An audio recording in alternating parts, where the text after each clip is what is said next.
Wah, amang kadang नुवाखै नों सिफुं kadang. नोंनोथ' नांगौमोन नोङो सिफुंखौ. आया सोलोंनांगौ रा नोंहा. लांनो गोसो जागोन ना? टेट' बानायनो. होद मोजां नङालै आंबो गोदो ओरैनो बानायफ्लांनानै. खारनो नागिरा ने? खाराब्रा खारखाया. थैजासिम थायो.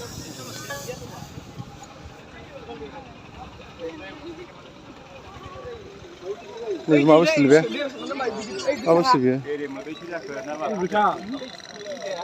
क्या बस तो इटो? अच्छा, क्या बात है? ये मरा हुआ है? ये जिंदा हो जाता है क्या? मरता नहीं है।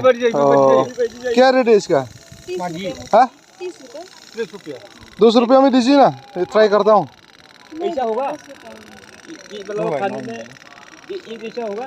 एक ठो में लेने से छोटा साइज का बनेगा, 3 ठो लेने से बड़ा साइज का। अच्छा इसमें कितना आएगा? ये बड़ा बनने से?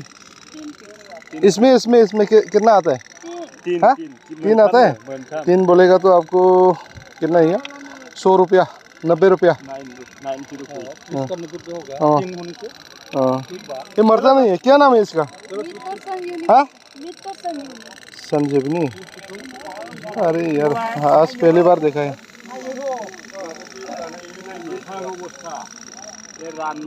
हाँ। अच्छा ये करेगा क्या? कितना मिनट से ऐसा होगा? पहले एक दिन इसको पूरा पानी में डुबा लेते हैं। हाँ। पत्ता ऐसा ग्रीन हो जाएगा, फिर ग्लास में से पानी रख के लगा देते हैं। दिन है ना? अच्छा 12 घंटा। पौधा मरता नहीं है, क्या बात है? अच्छा इसमें फायदा होता है कि नहीं, और ग्रो होता है कि नहीं, और हाँ कितनी साल के बाद? 12 घंटा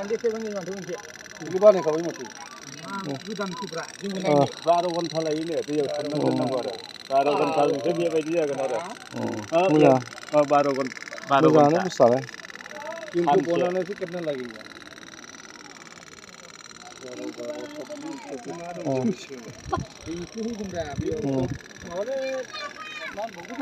चलो देखा है ये पहली बार आता है दीदी। दामा बांद्राय जोंने एसे खम लाबा मोजां जागौमोन। बेले मा बुस्थु बेलाय खान्थालसो नामा बेलाय? खान्थाल मा बुस्थु बेलाय? क्या चीज है ये? किसका? Oh.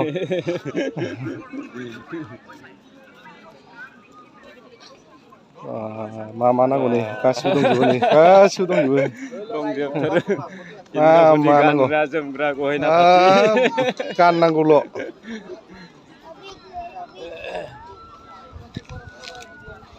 गाननांगौ जोमनांगौल' गासिबो दंजोबखायो। नोंसो अघरि गोजासोलै। फैसा गैयाबा जेबो गैया, मेला बाजारबो जेबो जाया। खुदैखौ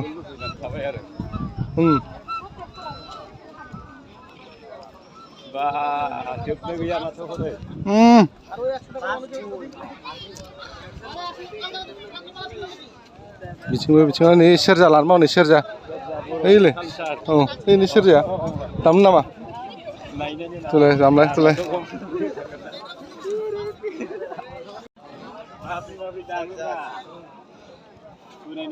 खै थाखा आदा बियो?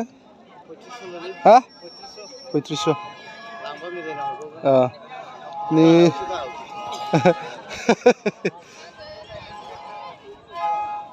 मालाय कालसारनि मानसिफ्रा कालसाराव हासिगोन।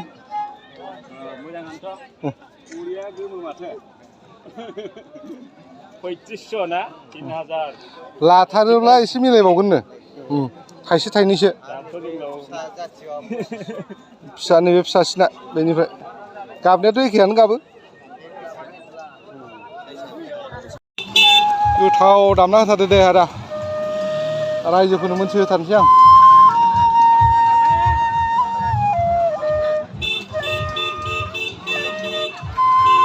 नै बाजैमोननि माबायावनो दखान खाथियाव बिराद गोथाव दामना होदों।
आलायारननिनो गुबुन मोनसे मेथाइखौ दामबावदो आदा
Mojan kaile.